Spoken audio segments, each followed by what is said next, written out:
మమతా బెనర్జీ ఈ sir special intensive revision అనే దాన్ని వ్యతిరేకిస్తోంది.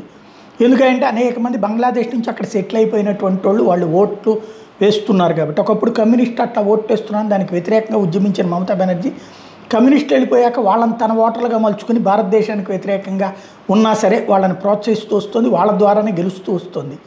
ఈ దఫా ఎన్నికల సంఘం ఏదైతే సర్ ఏర్పాటుతో ఇప్పుడు విలవిల్లాడుతోంది. లేటెస్ట్గా ఒక విచిత్రమైన అంశం, ఒక అతను మొహమ్మద్ మొల్లా, ఇతను తాజాగా తన విషయం చెప్పుకొచ్చాడు. 1990లో బంగ్లాదేశ్ నుంచి వచ్చేసాడట. శ్రీరాంపూర్లో సెటిల్ అయ్యాడు. అక్కడున్న లోకల్ అమ్మాయిని పెళ్లి చేసుకున్నాడు.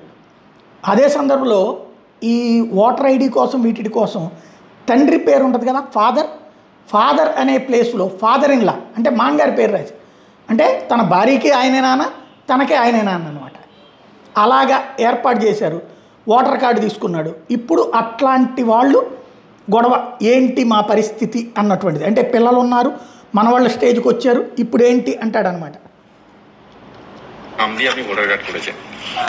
কত সালে করেছেন এইভাবে? এটা 2002 এর পরে হয়েছে, 2003 সালে এরকম।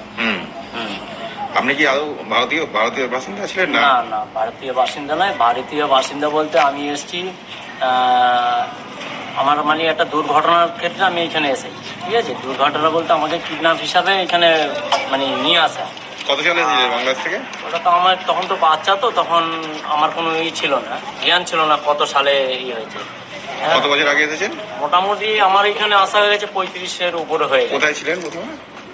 হাওড়া তপসিয়ায় ছিলাম, ওখান থেকে এসে আমতায় ছিলাম, আমতার থেকে বাংলার চৌধপুরে ছিলাম, তারপরে বিয়ে শাদী করে এইখানে আছি ফুলগাছি।